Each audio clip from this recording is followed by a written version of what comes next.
ఫ్యామిలీలో ముగ్గురులోకి last ward అవ్వడం వల్ల కొంచెం గారాబంగా ఇర్రెస్పాన్సిబుల్గా పెరుగుంటారు. అది పెంపకంలోనే వస్తుంది. మీరు అనుకుంటారు నేను చాలా స్ట్రిక్ట్గా పెంచాము, చాలా కొట్టి తిట్టి క్రమశిక్షణగా పెంచాము అని మీరు అనుకుంటూ ఉంటారు. బట్ ఎక్కడో చోట అది చిన్నప్పటి నుంచి పుట్టిన దగ్గర నుంచి లీనియన్సీ లేనిది ఇట్లాంటి బిహేవియర్ రాదు. మీరు చిన్నప్పటి నుంచి మాట్లాడుకున్న కష్టాలు కానీ, మీరు పడ్డ కష్టాలు కానీ ఆ అబ్బాయి దాకా వచ్చుండవు. అందుకనే ఆ అబ్బాయి అలాగా ఇర్రెస్పాన్సిబుల్గా ఏది ఎక్కడ చెప్పాలో తెలియక చెప్పుంటాడు. మీరు వన్ థింగ్ ఏం చేయొచ్చు అంటే దీనికి సొల్యూషన్ ఇప్పటి నుంచి ఉన్న కష్టాలు ఆ అబ్బాయిలతోటి షేర్ చేసుకొని అట్ ద సేమ్ టైం ఇది చెప్పకూడదు అని ఆ అబ్బాయి మెంటాలిటీ కనుక్కొని చెప్తూ ఉండండి.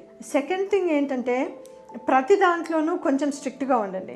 ఆ అబ్బాయి అన్నీ చెప్పేసినా కూడా మీరు నవ్వి ఊరుకోకుండా, ఫర్ ఎగ్జాంపుల్ ఇక్కడ మాట పక్కింటికి చెప్తే మనం ఏదో నవ్వుకుంటూ ఉంటాము, జోక్ వేసుకొని ఇంకా కొంచెము ముద్దుగా చేస్తాం దాన్ని. అట్లా చేయకుండా కొంచెం స్ట్రిక్ట్గా మన ఫ్యామిలీ విషయాలు మన ఫ్యామిలీలో ఉండాలి. వేరే వాళ్ళకి తెలిస్తే అది నెగిటివ్ ఇంపాక్ట్ అవుతుంది, ఇట్లా చెడ్డగా అనుకుంటారని మీరు ఏమవుతుందో కూడా మీరు ప్రతిదీ చెప్తుండాలి. ఎంత మీరు అబ్బాయితో క్లోజ్గా కమ్యూనికేట్ చేస్తే ఆ అబ్బాయి అంతగా డెవలప్ అవుతాడు.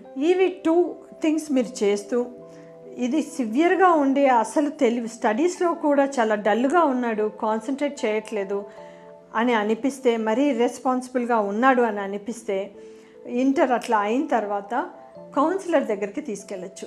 సైకాలజిస్టులు ఉంటారు, వాళ్ళు ఈ అబ్బాయికి ఏంటి లోపం ఉందో, ఎక్కడెక్కడ డిఫెక్టివ్ ఏరియాస్ ఉన్నాయో చూసి ఆ డిఫెక్టివ్ ఏరియాస్ని బట్టి వాళ్ళు కౌన్సిల్ చేస్తారు.